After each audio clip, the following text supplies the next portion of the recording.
چمنستان نبوت کی بہاریں اول، چمنستان نبوت کی بہاریں اول، گلشن دی کے بنے پہلے گلے تر سے دی۔ الحمدللہ رب العالمین والصلاة والسلام علی خاتم النبیین اما بعد فاعوذ باللہ من الشیطان الرجیم بسم اللہ الرحمن الرحیم الصلاة والسلام علیکہ یا رسول اللہ وعلی آلکہ واصحابکہ یا حبیب اللہ، الصلاة والسلام علیکہ یا نبی اللہ وعلی آلکہ واصحابکہ یا نور اللہ۔ مدنی چینل کے ناظرین، امیر المؤمنین خلیفۃ المسلمین، مسلمانوں کے پہلے خلیفہ جناب سیدنا صدیق اکبر رضی اللہ تعالی عنہ کے حوالے سے آج یہ خصوصی بزم سجائی گئی ہے۔ نبی کریم صلی اللہ تعالی علیہ وآلہ وسلم کی مبارک ذات پر درود و سلام کی فضیلتیں جو وارد ہوئیں، ان میں سے ایک ابتداءً آپ کے گوش گزار کرتا ہوں، آپ کو سناتا ہوں۔ آقا دو عالم صلی اللہ تعالی علیہ وآلہ وسلم نے ارشاد فرمایا، من صلی علیہ کل یوم 50 مرۃ صافحتہ یوم القیامہ، او کما قال علیہ الصلوۃ والسلام، جس نے روزانہ مجھ پر 50 مرتبہ درود پاک پڑھا، نبی پاک صلی اللہ تعالی علیہ وآلہ وسلم کے فرمان کے مطابق فرماتے ہیں میں بروز قیامت اس سے مصافحہ فرماؤں گا، اس سے ہاتھ ملاؤں گا۔ اللہ تبارک و تعالی ہمیں نبی کریم صلی اللہ علیہ وسلم پر کثرت سے درود و سلام پڑھنے کی سعادت عطا فرمائے۔ صلو علی الحبیب صلی اللہ تعالی علی محمد صلی اللہ علیہ وآلہ وسلم۔ مدنی چینل کے ناظرین، صدیق اکبر رضی اللہ تعالی عنہ مسلمانوں کے ایک زبردست خلیفہ ہیں، نبی پاک علیہ الصلوۃ والسلام کے بہت پیارے اور عظیم صحابی ہیں۔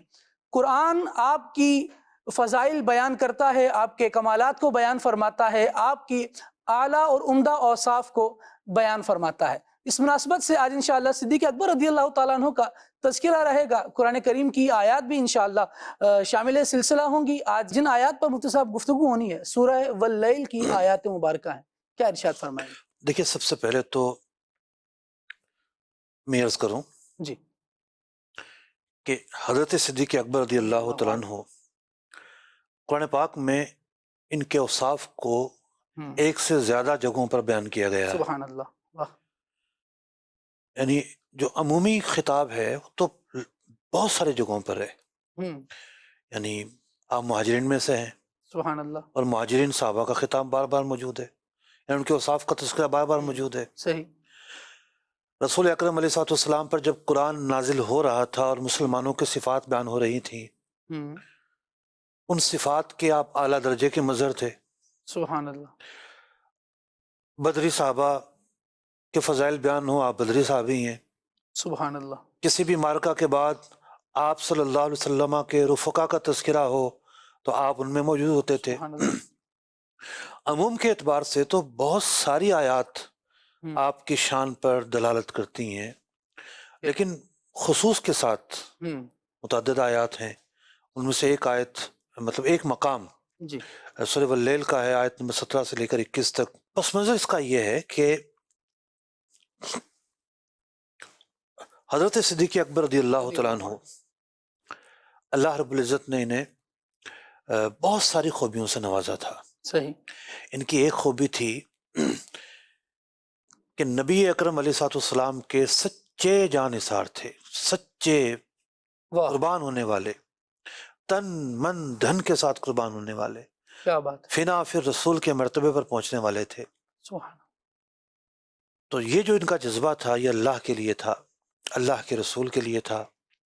جب انہوں نے دیکھا کہ رسول اکرم علیہ الصلوۃ والسلام کے ایک سچے وفادار صحابی حضرت بلال حبشی رضی اللہ تعالی عنہ کفار ان پر مظالم توڑتے ہیں، ایک کافر کے وہ غلام تھے اور وہ انہیں بہت سزائیں دیتا تھا، مطلب ریتیلے میدان میں لٹا دیتا تھا، سخت دوپہر کے اندر اللہ، اس پر پتھر رکھ دیا کرتا تھا، طرح طرح کی تکالیف، اور یہ تکالیف ان کے اسلام لانے کے بعد شروع ہوئیں۔ اللہ، استغفر اللہ، آپ سے یہ تکالیف دیکھی نہیں گئی۔ اللہ تعالیٰ نے آپ کو صاحب ثروت بھی بنایا تھا، ماشاء اللہ، چنانچہ آپ نے حضرت بلال حبشی رضی اللہ تعالیٰ عنہ کو خریدا، قیمت ادا کی، غلام تھے، صحیح، اور خریدنے کے بعد یہ نہیں کہ ان کو خادم بنا کر رکھ لیا، اپنا ہی غلام بنا کر رکھ لیا، ان کو آزاد کر دیا۔ سبحان اللہ، اب کفار کو بڑا تعجب ہوا. ہوں، ایک تو یوں تعجب ہوا کہ ان لوگوں کا نظریہ تو نفسا نفسی تھا، ٹھیک ہے. یا شیخ اپنی اپنی دیکھ، ہوں، یہ احسان، یہ جود، یہ کرم، یہ دلچسپی ہوں، ایک نئی چیز تھی واہ، اور رسول اکرم علیہ السلام کی تعلیمات کی وجہ سے تھی. دوسرا تعجب ان کو یہ ہوا، مطلب ایک تو یوں کہ تکلیف سے نجات دلوائی ہے، ہوں، پیسہ خرچ کیا، یعنی غلام بنانے غلام اور میں خریدا، آزادی دلوا دی. اور دوسرا یہ کہ کیوں، کیا مفاد تھا. صحیح. کسی نے کیا بات بیان کی، کسی نے کیا بات بیان کی، اور کسی نے کیا تان کیا اور کسی نے کیا تان کیا. ہوں، حضرت صدیق اکبر رضی اللہ تعالیٰ عنہ کی براءت میں، یعنی آپ کی قلبی نیت کیا تھی، ہاں ہاں ہاں، قرآن پاک نے آپ کے اعزاز میں آیت مبارکہ نازل فرمائی سبحان اللہ. کہ ان کی نیت تو اللہ کی رضامندی تھی. واہ. آئیے آیات مبارکہ کی تلاوت سنتے ہیں. وَسَيُجَنَّبُهَا الْأَتْقَى الَّذِي يُؤْتِي مَالَهُ يَتَزَكَّى وَمَا لِأَحَدٍ عِندَهُ مِن نِّعْمَةٍ تُجْزَى إِلَّا ابْتِغَاءَ وَجْهِ رَبِّهِ الْأَعْلَى وَلَسَوْفَ يَرْضَى. ترجمہ کنز ایمان. اور بہت جلد اس سے دور رکھا جائے گا جو سب سے بڑا پرہیزگار، جو اپنا مال دیتا ہے کہ ستھرا ہو، اور کسی کا اس پر کچھ احسان نہیں جس کا بدلہ دیا جائے، صرف اپنے رب کی رضا چاہتا جو سب سے بلند ہے اور بے شک قریب ہے کہ وہ راضی ہوگا. سبحان اللہ. یعنی جہنم سے پناہ ملے گی، ہوں، جہنم سے محفوظ رہیں گے. سبحان اللہ. کون؟ وہ جو اتقا ہیں، اتقا. واحد کا صیغہ ہے، ٹھیک. سب سے بڑھ کر متقی ہے. ہوں، امام فخر الدین رازی رحمۃ اللہ تعالی علیہ لکھتے ہیں کہ ہمارے تمام مفسرین کا اس پر اجماع ہے ہوں، کہ یہاں اتقا سے مراد حضرت صدیق اکبر رضی اللہ تعالیٰ عنہ ہے. سبحان اللہ. سبحان اللہ. اللہ تعالیٰ اس اتقا کو جہنم کے قریب نہیں جانے دے گا. یہ قرآن بیان کر رہا ہے، واہ. ان اکرمکم عند اللہ اتقاکم. صحیح. تم میں سے معزز بھی سب سے زیادہ وہ ہے ہوں، جو زیادہ متقی ہے. صحیح. اب ڈھونڈنا پڑے گا کون زیادہ متقی ہے. ہوں، آپ کو مشاہدہ کرنا پڑے گا، آپ کو تجربات کرنے پڑیں گے، یہ متقی ہے، یہ متقی نہیں ہے. ٹھیک ہے. لیکن یہ کیسی شخصیت ہے کہ قرآن نے جنہیں متقی قرار دے دیا. قرآن صرف تو متقی اتقا بھی ہی ارشاد فرما. صرف متقی بھی نہیں بلکہ اتقا، سبحان اللہ. سب سے بڑھ کر متقی ہیں. ہوں، یعنی ڈگریاں ہوتی ہیں نا، صحیح. Good, better, best. صحیح. تو عربی زبان میں جو اتقا ہے یہ آخری ڈگری ہے، سب سے بڑھ کر متقی. صرف متقی نہیں کہا گیا. ہوں، تو آپ کا تذکرہ، صحیح. کن الفاظوں سے تذکرہ، واہ. اور اب ایک تو ٹائٹل بیان کر دیا ٹھیک کہ ہے. آپ اتقا ہیں، اور پھر وہ جو تان تھا، وہ جو باتیں تھیں کہ ان کا یہ مفاد ہوگا اور یہ مفاد ہوگا، اللہ رب العزت آپ کی نیت کو بیان کر رہا ہے، آپ کی براءت کو بیان کر رہا ہے. وما لأحد عنده من نعمت تجزا، کسی احسان کا بدلہ نہیں چکایا انہوں نے. الا ابتغاء وجہ ربہ الاعلی، انہوں نے تو یہ کام اللہ کی رضا کے لیے کیا ہے. واہ. اور فرمایا وَلَسَوْفَ يَرْضَى، اور جب اللہ کی بارگاہ میں یہ پہنچیں گے تو اللہ ان سے یقینی طور پر راضی ہوگا. سبحان اللہ. اب اعلیٰ حضرت علیہ رحمہ نے اس آیت مبارکہ پر پورا ایک رسالہ لکھا ہے، ہوں، الزلزال الانقا، اور اس رسالے پر پی ایچ ڈی بھی ہوئی ہے، ماشاء اللہ. پنجاب یونیورسٹی سے پی ایچ ڈی ہوئی ہے. امام فخر الدین رازی رحمۃ اللہ تعالی کے حوالے سے اعلیٰ حضرت ایک بڑی پیاری بات اور بڑا ہی بہترین نقطہ بیان فرماتے ہیں. ہوں، لیل رات کو کہتے ہیں، ٹھیک ہے. واہ. اور لیل کے بعد دن آتا ہے. ہوں، وہ قرآن پاک کی ایک آیت میں بھی ہے نا کہ اگر رات ہی باقی رہتی، سرمدن والے جو آیت ہے. ہوں. قل ارأیتم ان جعل اللہ علیکم اللیل سرمدا الی یوم القیامہ. اگر رات ہی ختم نہ ہوتی تو پھر تم جو دن میں مصروفیات کرتے ہو وہ کس طرح کرتے؟ آگے پڑھیے گا. من الہ غیر اللہ یأتیکم بدیاء افلا تسمعون. روشنی کیسے آتی؟ روشنی کیسے آتی؟ آگے.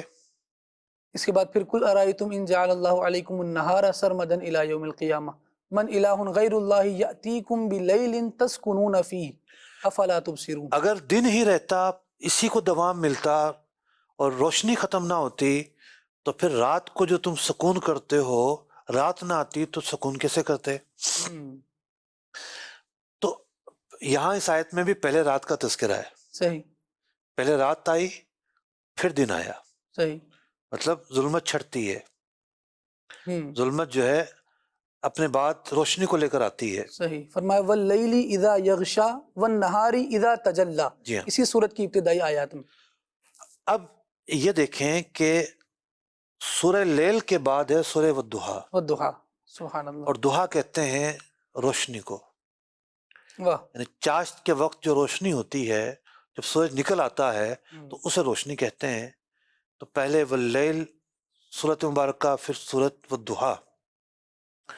سورہ واللیل کا جو اختتام ہے یہ حضرت صدیق اکبر رضی اللہ تعالیٰ عنہ کی برات پر ہے. سبحان اللہ. ان کی نیت کیا ہے، ان کی مراد کیا ہے، ان کی شان کیا ہے، اور وَلَسَوْفَ يَرْضَى پر ہے.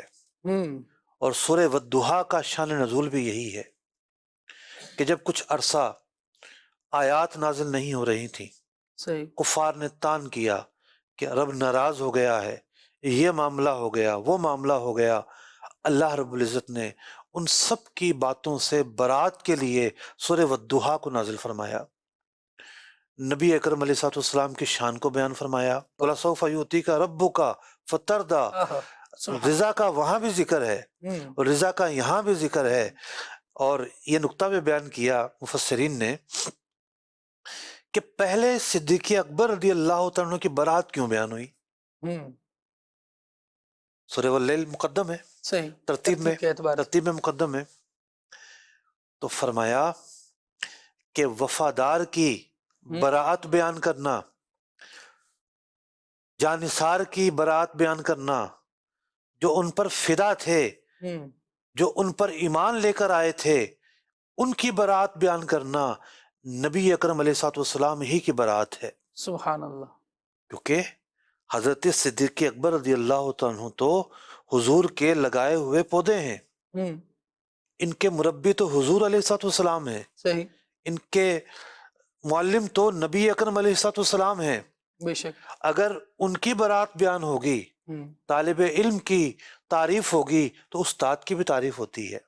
صحیح. طالب علم سے اعتراض دور ہوتا ہے تو استاد سے بھی اعتراض دور ہوتا ہے کہ ان کی تربیت میں کوئی کمی نہیں ہے، یہ تو اتقیٰ ہیں. تو حضرت صدیق اکبر رضی اللہ تعالیٰ عنہ کی جو تعریف ہے، ایسا نہیں ہے کہ وہ نبی اکرم علیہ السلام کی تعریف نہیں ہے. تو قرآن پاک کی یہ جو آیت مبارکہ ہے، یہ حضرت صدیق اکبر رضی اللہ تعالیٰ عنہ کی پیشانی پر ایک تمغہ ہے. سبحان اللہ. ایک اعزاز ہے، اتنا بڑا اعزاز کہ اللہ رب العزت ان کی برات کو بیان کرے. سبحان اللہ. ان کے اس شان کو اور اس عظمت کو بیان کر رہا ہے. مطلب یہاں ایک اور آیت کریمہ کی طرف اگر ہم آتے ہیں تو اس آیت کریمہ میں رب العالمین جل وعلا نے جن دو افراد کا تذکرہ ہے، اس دو میں سے جن کو دوسرا کہا وہ صدیق اکبر ہیں. آیت ملاحظہ کرتے ہیں، اس کے بعد انشاءاللہ آگے بڑھتے ہیں. إِلَّا تَنصُرُوهُ فَقَدْ نَصَرَهُ اللَّهُ إِذْ أَخْرَجَهُ الَّذِينَ كَفَرُوا ثَانِيَ اثْنَيْنِ إِذْ هُمَا فِي الْغَارِ إِذْ يَقُولُ لِصَاحِبِهِ لَا تَحْزَنْ إِنَّ اللَّهَ مَعَنَا فَأَنزَلَ اللَّهُ سَكِينَتَهُ عَلَيْهِ وَأَيَّدَهُ بِجُنُودٍ لَّمْ تَرَوْهَا وَجَعَلَ كَلِمَةَ الَّذِينَ كَفَرُوا السُّفْلَىٰ وَكَلِمَةُ اللَّهِ هِيَ الْعُلْيَا واللہ عزیز حکیم۔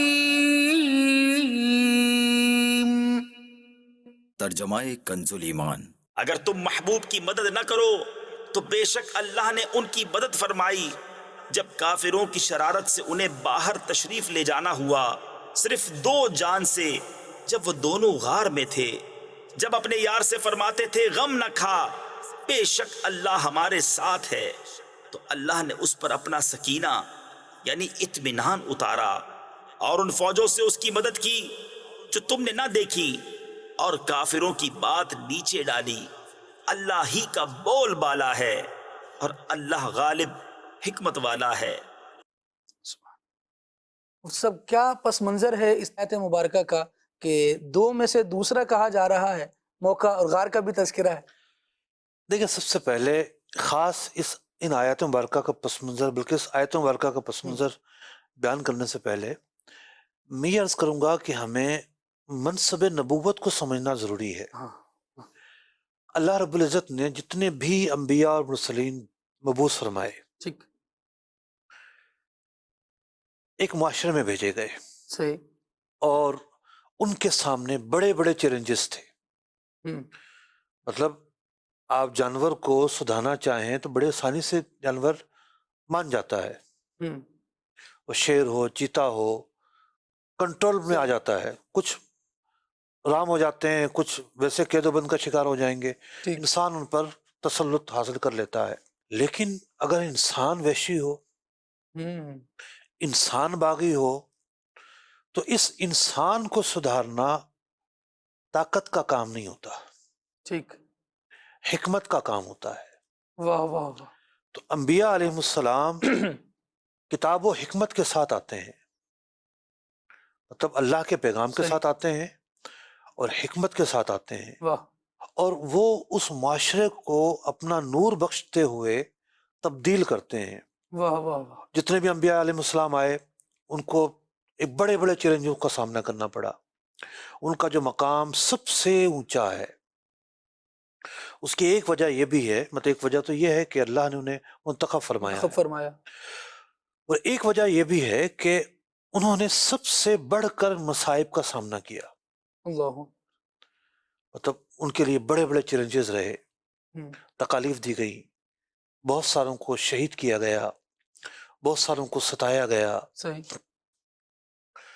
بہت ساروں کی جو وہ تھیں کوششیں بہت محدود رہیں۔ حضرت نوح علیہ السلام کہ 900 سال تک تبلیغ فرماتے رہے، ان کی قوم کے سوائے چند افراد کے کسی نے اثر ہی نہیں لیا۔ اب ان کے جو صبر کا پیمانہ ہے وہ کیسا ہوگا؟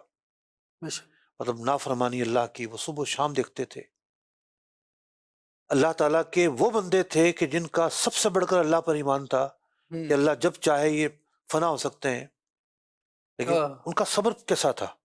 صحیح، وہ دیکھ رہے ہیں کہ اللہ تعالیٰ ہر چیز پر قادر ہے اور یہ سرکش ہیں، اور وہ پھر بھی لوگوں کو سمجھا رہے ہیں۔ ایک عرصے تک بد دعا نہیں کی ان کے لیے۔ صحیح، نبی اکرم علیہ السلام نے ارشاد فرمایا، میں سب سے بڑھ کر اللہ کی راہ میں ستایا گیا ہوں۔ اللہ اکبر، تمام انبیاء کے تکالیف ایک طرف، یہ جو قوم تھی جنگجو ہے، پہاڑوں میں رہنے والی ہے، صحیح، بت پرستی کا شکار ہے، طرح طرح کی ان میں خرابیاں ہیں۔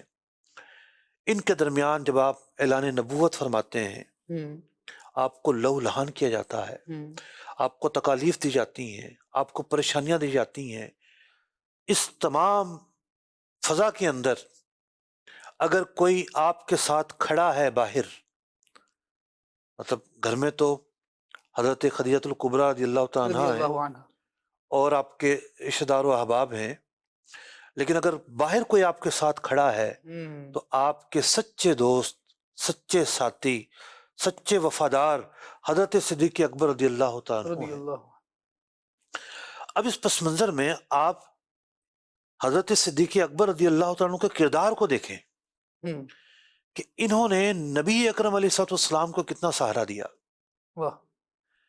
یعنی ایک مرتبہ حضور علیہ السلام نے دعوت پیش کرنی تھی، حضرت صدیق اکبر رضی اللہ تعالیٰ عنہ لوگوں کو بلاتے ہیں حضور کی طرف اور کفار آپ پر جھپٹ پڑتے ہیں، اللہ لہو لہان کر دیتے ہیں، آپ ساری تکالیف بھول کر کہتے ہیں میرے حضور کہاں ہیں؟ اللہ، مطلب یہ فنا فی رسول تھے، ان واہ کو واہ واہ، نبی اکرم علیہ السلام کی جب صحبت نصیب ہوئی، نگاہ مصطفیٰ نے ان کو چن لیا، واہ، انہیں کندن بنا دیا، کیا بات، انہیں وہ کیمیا گر بنا دیا کہ جو خود بھی کسی پتھر سے لگے تو اسے سونا بنا دے۔ اللہ اکبر، تو ہم تو اولیاء کے متعلق کہتے ہیں کہ نگاہ ولی میں وہ تاثیر دیکھی، ہاں ہاں، بدلتی ہزاروں کی تقدیر دیکھی۔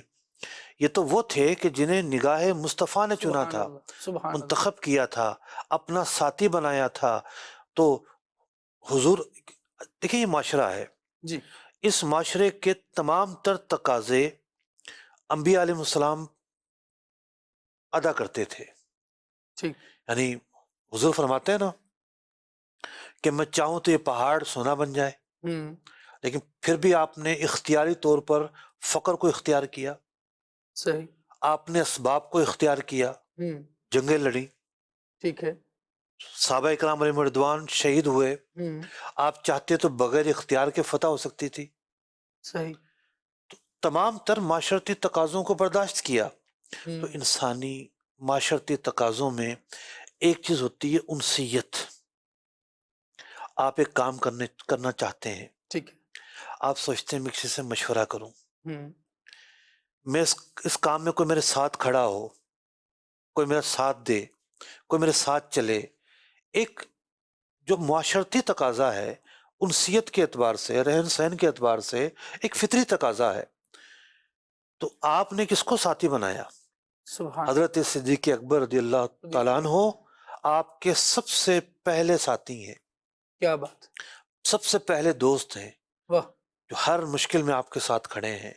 اس آیت مبارکہ کے اندر ایک ایسے ہی مشکل سفر کا تذکرہ ہے کہ جب کفار کے مظالم سے تنگ آنے کے بعد مسلمانوں نے ہجرت کا فیصلہ کیا۔ ایک وفد تو پہلے حبشہ کی طرف ہجرت کر چکا تھا اور پھر مسلمانوں نے ہجرت کرنی تھی، اور بڑی خفیہ طریقے سے ہجرت کرنی تھی۔ نبی اکرم علیہ السلام حضرت صدیق اکبر رضی اللہ تعالیٰ عنہ کو رازداری کا کہہ کر تیاری کا حکم دیتے ہیں۔ آپ رازداری بھی برقرار رکھتے ہیں اللہ اکبر، اور تیاری بھی کرتے رہتے ہیں۔ نبی اکرم علیہ السلام آپ کے گھر میں آتے ہیں، اونٹ تیار تھے، آپ کا ایک غلام بھی تیار تھا، زاد راہ بھی تیار تھا، اور نبی اکرم علیہ السلام کو لیتے ہوئے حضرت صدیق اکبر رضی اللہ رضی تعالیٰ اللہ عنہ عنہ، غار ثور پر پہنچتے ہیں۔ یعنی آج تو مکہ مکرمہ کی حدود میں ہے، اس وقت کی اگر آبادی دیکھیں تو ایک نواحی علاقے میں تھی، دور صحیح، تھی۔ غار ثور پر، غار ہرا پر چڑھنا تو بڑا آسان ہے، تھوڑی سی بس چڑھائی یوں ہے لمبائی میں۔ غار ثور پہ تو چڑھ چڑھ کے بندہ سوچتا ہے کب آئے گی، بالکل ٹاپ پر ہے۔ اللہ اکبر، مطلب دونوں میں خصوصیت ہے، غار ہرا ہو یا غار ثور ہو، کہ چوٹی پر جا کر پھر آتی ہے۔ تو بعض اوقات چوٹی کا اپنا مزہ ہوتا ہے، جی ہاں۔ تو لوگ پہاڑوں پہ چڑھتے ہیں کہ بھئی پہاڑوں پہ چڑھ کے چوٹی پہ چڑھیں گے، پھر چھوٹی دیکھیں گے سرگرمی، کیا مناظر ہیں، پھر وہ دیکھتے ہیں کیا مناظر ہیں۔ تو ہم بھی ایک مرتبہ مری پہ چڑھے تھے، چوٹی پر، وہ مناظر دیکھ کے ہم حیران و پریشان ہو گئے تھے۔ یعنی چھوٹی کا منظر منفرد ہی ہوتا منفرد ہی ہوتا ہے، مطلب یوں وہاں تو بادل یوں جا رہے تھے، ہاتھ لگا لو۔ ہے، صحیح، خیر، غار ثور، اس غار میں ایک حکمت عملی صحیح، کہ ابھی رات یہاں گزارنی ہے، یا کچھ یہاں ٹھہرنا ہے، تاکہ لوگ ڈھونڈتے ڈھونڈتے جو ہے ان کی تلاش ختم ہو جائے۔ صحیح، اور ایک اعلیٰ درجے کی حکمت واہ عملی واہ تھی واہ، کہ وہ اپنی تلاش میں بھٹک جائیں پیچھے آنے والے۔ اب وہ بھی اتنے عیار تھے کہ انہیں پتا تھا کہ اتنی جلدی کہاں جایا جا سکتا ہے۔ انہوں نے دور کے لوگوں کو بھی دوڑایا، مختلف گروہ بنائے، قریب کے لوگوں کو قریب کی جگہوں پہ تلاش کرنے کے لیے لگایا، یہاں تک کہ اس غار تک بھی یہ لوگ پہنچ گئے۔ اللہ، اب ان کے قدموں کی آوازیں آ رہی ہیں، اور یہ غار بھی ایسی ہے کہ بندہ یوں منہ کرے اوپر آ کے تو نیچے سب کچھ نظر آ جائے. اللہ رب العزت کی رحمت سے ایک کبوتری یہاں آتی ہے، آ کے انڈے دے دیتی ہے، مکڑی آتی ہے، جالا من دیتی ہے. اب ان کے قدموں کے نشان، قدموں کی جو آوازیں ہیں وہ بھی ہیں اور ان کے قدم بھی نظر آ رہے ہیں. غار ثور میں جب آپ اندر جا کے بیٹھ جاتے ہیں، پھر آپ اس کے کھلے ہوئے پتھر کا نظارہ کرتے ہیں تو آپ کو اندازہ ہوتا ہے کہ اس بات کا کیا مطلب ہے. یعنی نیچے اترنا پڑتا ہے. غار ثور یہ نہیں ہے کہ جناب یہاں سے آپ داخل ہوئے دیوار سے کمرے کی طرح ہے، بلکہ یہ اوپر سے نیچے آنا پڑتا ہے. تو اوپر کے سوراخ سے اگر کوئی جھانکے گا تو نیچے نظر آ جائے گا، لیکن نیچے والے کو نظر آ رہا ہوتا ہے کہ یہاں پہ قدم نظر آ رہے ہیں. اب جب قدم بھی آپ پہنچے تو اس پورے منظر کو بیان کیا گیا ہے یہاں پر.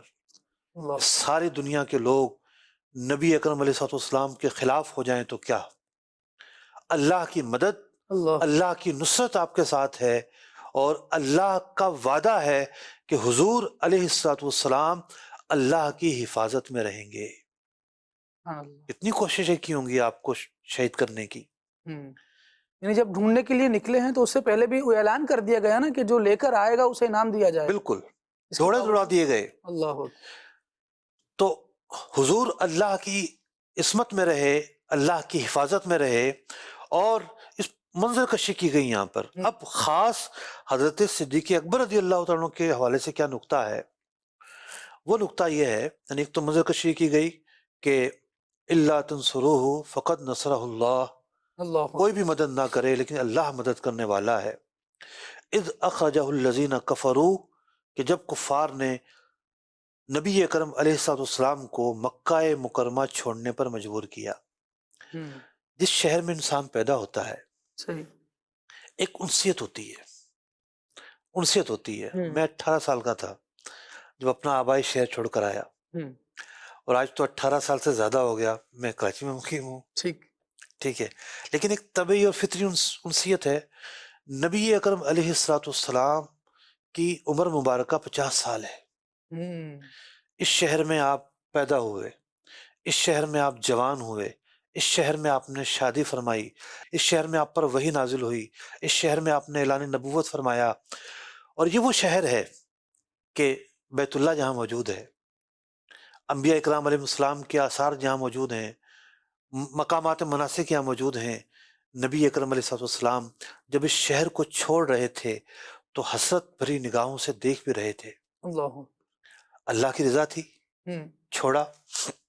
حسرت سے مراد یہاں افسوس نہیں ہے، ایک جو فطری محبت ہوتی ہے، اس شہر سے محبت تھی، بلا شبہ تھی. شہر کا ایک اکرام ہے، اللہ تعالیٰ نے اس شہر کو ایک عظمت دی ہے. تو جو آپ نے چھوڑا تو نہ چاہتے ہوئے چھوڑا، اللہ کے حکم سے چھوڑا. تو قرآن فرماتا ہے ثانی اثنین، یہ دو ساتھی ہیں، دو ہی ہیں صرف، اور تیسرا اللہ کی رحمت ان کے ساتھ ہے، اللہ ان کے ساتھ ہے.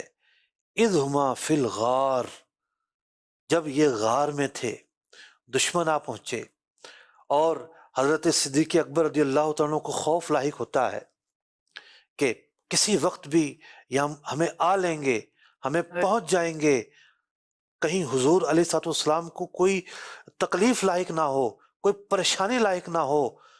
ایک تو انہیں اپنا خوف نہیں تھا، اپنا خوف ہوتا تو سانپ سے نہ ڈسواتے. اعلیٰ حضرت فرماتے ہیں نا صدیق بلکہ غار میں جان ان پہ دے چکے، سب سے بڑھ کر فریضہ تو جان بچانے کا فریضہ ہے، اور انہوں نے اپنی حضور کے آرام پر اپنی جان کو داؤ پہ لگا دیا. تو انہیں اپنی جان کا غم نہیں تھا، انہیں غم تھا کہ حضور علیہ السلام کو کوئی تکلیف نہ پہنچے. ایک اس وقت کیفیت تھی، ایک خوف، فطری خوف بھی غالب تھا. اللہ تعالیٰ ارشاد فرماتا ہے، فرمایا اذ یقول لصاحبہ، جب حضور نے اپنے صحابی سے فرمایا. کیا بات، واہ.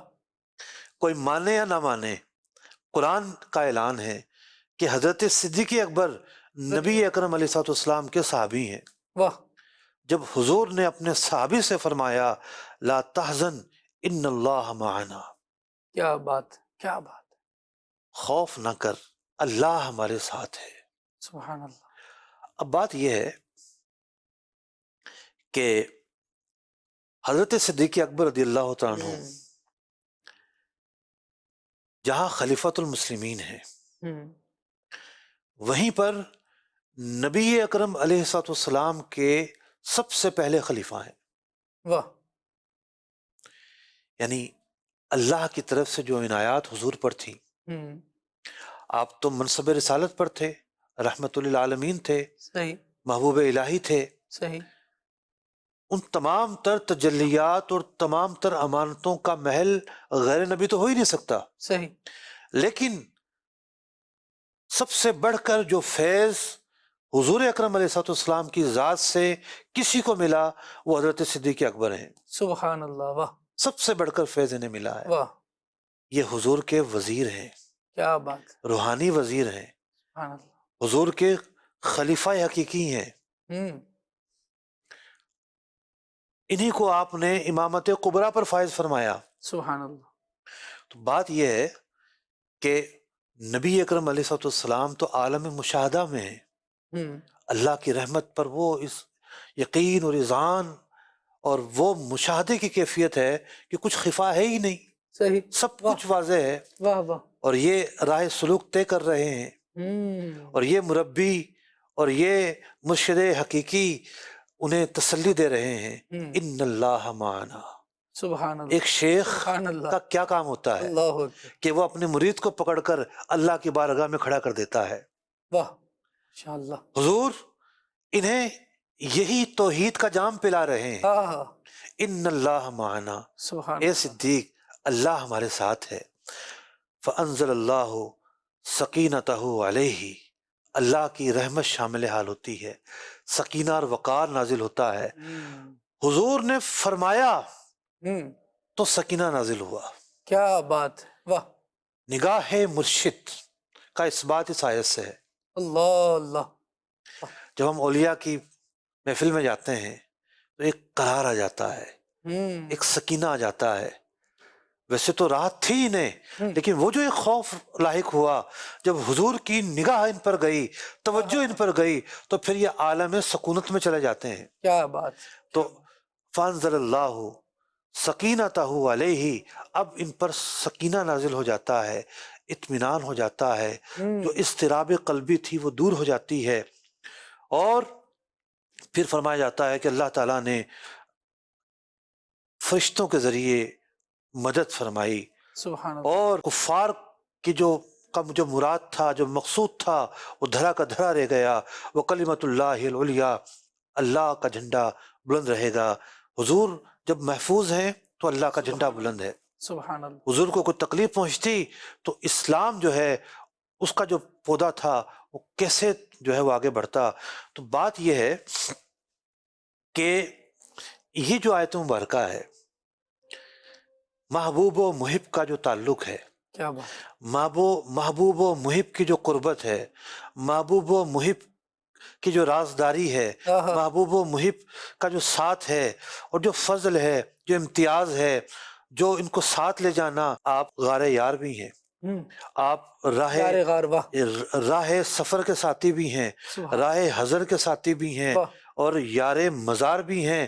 اور نبی اکرم علیہ الصلوۃ والسلام ایک موقع پر فرماتے ہیں، مسجد نبوی شریف میں چھوٹی سی مسجد تھی، چاروں طرف صحابہ اکرام کے گھر تھے، اور ان میں کھڑکیاں تھی، دروازے تھے، وہیں سے مسجد میں آ جایا کرتے تھے۔ آپ نے فرمایا جس جس کی کھڑکی یا دروازہ مسجد کی طرف کھلتا ہے سب بند کر دے، اور مرکزی راستے سے آیا کرے، الا خوخۃ ابی بکر، مگر حضرت صدیق اکبر کی جو کھڑکی ہے وہ کھلی رہے گی۔ سبحان اللہ، نبی اکرم علیہ الصلوۃ والسلام آپ نے واضح طور پر خلیفہ کا تعین نہیں کیا،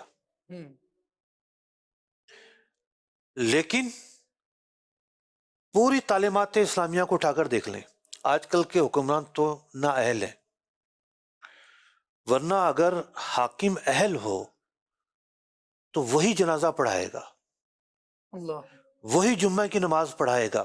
صحیح، حاکم اہل ہو، مطلب بہت سارے معاملات میں آج بھی ولایت جو ہے وہ حاکم کی طرف لوٹتی ہے۔ ہوں، حاکم کو ایک اعلیٰ درجے کی ولایت حاصل ہے، اور امامت کا اہل کون ہے؟ اولین اہل حاکم اسلام ہے۔ حاکم اسلام، نبی اکرم علیہ الصلوۃ والسلام نے اپنی غیر موجودگی میں اگر کسی کو امام بنایا ہے، ہم دیکھتے ہیں اور صحابہ نے بھی امامت کی، جی، لیکن بطور خاص ہوں، اپنے وصال ظاہری سے پہلے جب نکاحت کے آثار تھے، حضور علیہ الصلوۃ والسلام نماز پڑھانے کے لیے تشریف نہیں لا رہے تھے، حضرت صدیق اکبر رضی اللہ تعالیٰ عنہ مصلی امامت پر کھڑے ہو کر نبی اکرم علیہ الصلوۃ والسلام کی خلافت نیابت کا حق ادا کرتے رہے۔ سبحان اللہ، حضور علیہ الصلوۃ والسلام نے حج فرمایا ہوں، 10ویں ہجری کو، لیکن 1 سال پہلے بھیج دیا حضرت صدیق اکبر رضی اللہ تعالیٰ عنہ کو امیر الحجاج بنا کر۔ واہ، حضرت علی المرتضیٰ رضی اللہ تعالیٰ عنہ ساتھ ہیں۔ حضرت علی کھڑے ہو کر اعلان کرتے ہیں کہ آج کے بعد کوئی مشرک جو ہے وہ خانہ کعبہ کے پاس نہیں آئے گا، ہوں، کوئی برہنہ طواف نہیں کرے گا، کوئی کعبۃ اللہ کا جو تقدس ہے اس کو پامال نہیں کرے گا، اور اس حج کے جو امیر ہیں حضرت صدیق اکبر ہیں۔ رضی اللہ عنہ، واہ، مطلب یہ تو عملی اظہار ہے نا۔ اب جناب حضرت علی رضی اللہ تعالیٰ عنہ کس کے ساتھ حج پر گئے؟ صدیق اکبر رضی اللہ تعالیٰ عنہ کے ساتھ، امیر الحج حضرت صدیق اکبر ہیں، اور ان کے رفیق، ان کے ساتھی، ان کے مددگار مولا علی کرم اللہ وجہہ الکریم ہیں۔ صحیح، حضرت صدیق اکبر رضی اللہ تعالیٰ عنہ امام ہیں، مقتدی کون ہیں؟ حضرت عمر فاروق ہیں، صحیح، حضرت عثمان غنی ہیں، حضرت علی المرتضیٰ ہیں۔ بے شک، ان سب کی مہر بھی آپ پر ثبت ہے کہ حضور نے ان کو کھڑا کیا ہے، تو ہم ان کے پیچھے کھڑے ہیں۔ سبحان اللہ، تو سبحان، بہت ساری اور باتیں ہیں، لیکن بات ہمارا ہے۔ وقت جو ہے وہ محدود ہو گیا ہے۔ لیکن نبی کریم صلی اللہ تعالیٰ علیہ وآلہ وسلم کی احادیث مبارکہ، قرآن کریم کی کئی آیات ہیں جو بھی صدیق اکبر رضی اللہ تعالیٰ عنہ کے فضائل کو بیان کرنے والی ہیں، لیکن ظاہر ہے ٹائم ہمارے پاس محدود ہے، اس کی لمیٹیشن ہے۔ اللہ رب العالمین کی بارگاہ میں دعا کرتے ہیں مالک کریم ہمارے وقت میں برکت بھی عطا فرمائے، اور حضور جان عالم صلی اللہ تعالیٰ علیہ وآلہ وسلم کے صحابہ اور حضور کے اہل بیت سے ٹوٹ کر محبت کرنے کی توفیق عطا فرمائے۔ سلسلے کا وقت اختتام پذیر ہوا، اپنا بہت سارا خیال رکھیے گا، مدنی چینل دیکھتے رہیے گا۔ صلو علی الحبیب صلی اللہ تعالی علی محمد صلی اللہ تعالی علیہ وآلہ وسلم۔ چمنستان نبوت کی بغاریں اول، چمنستان نبوت کی بغاریں اول، گلشن دی کے بنے پہلے گلے تر سے دی،